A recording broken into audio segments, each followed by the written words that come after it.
This is the piece that was out of this machine when I got it, and I've peered down in behind because that piece should be sitting like this in the back of the machine, so that when you adjust this dial, it pushes on this lever and pulls the zigzag width lever over. The spot to attach it is on the back side of this trim panel, so we're going to have to remove the controls and pop this panel off and reattach this little lever, and then hopefully this width control will start. Actually, I don't think this has to come off. I don't think this knob has to come out.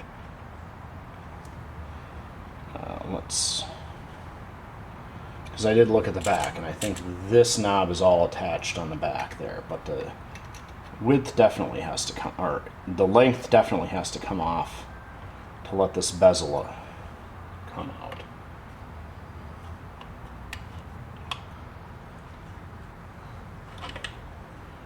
Yeah.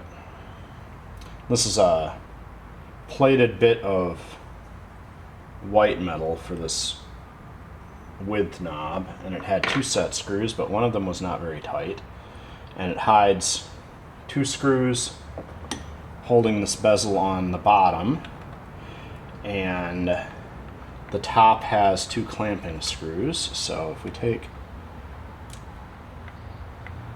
these 2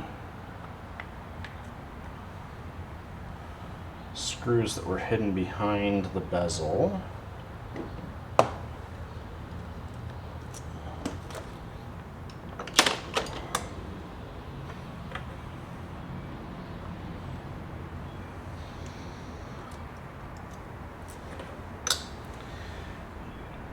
and then there's 2 clamping screws on top of this bezel.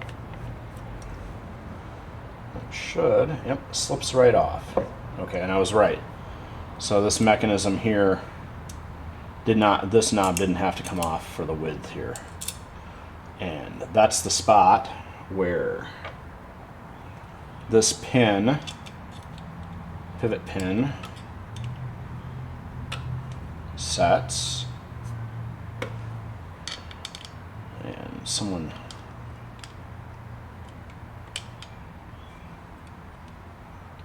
really bunged this up. Alright. Whoever was in this and at it, you can see they bent this piece so it doesn't ride, because that finger is supposed to ride on this cam, so we'll have to... Yeah, this whole thing is bunged up. Alright, let me check what else I gotta... Might have to...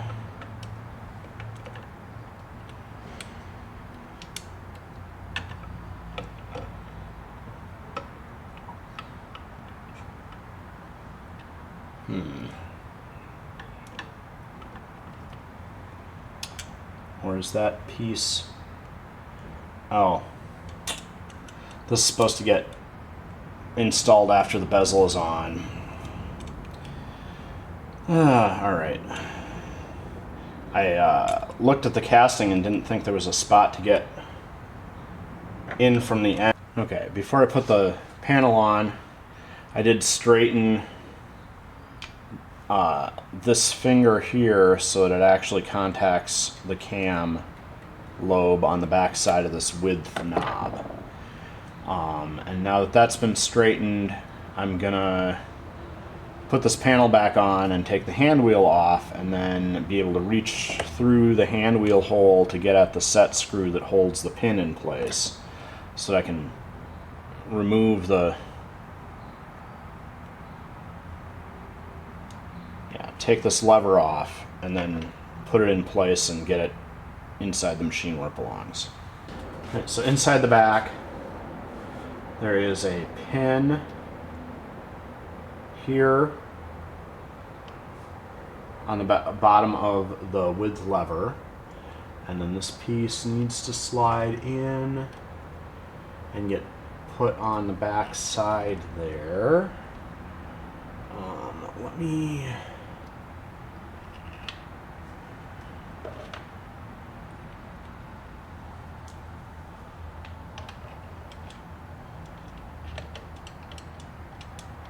Okay.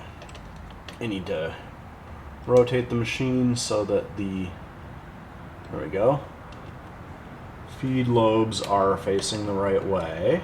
All right, so on the lever here for the width, there's this pin dropping down.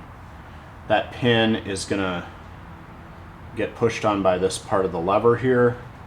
In order for the lever to fit, you need to rotate the machine so that the drive fork for the feed dogs, that's right down here, is to the back. And then this drops down in, and the pivot pin goes into that bracket, and I will have to reach in from the end of the machine behind the hand wheel to tighten that bracket.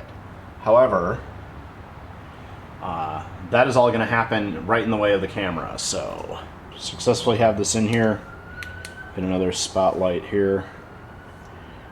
See the pin, and then when I turn the dial, it pushes the pin over to hold the maximum width, zigzag width.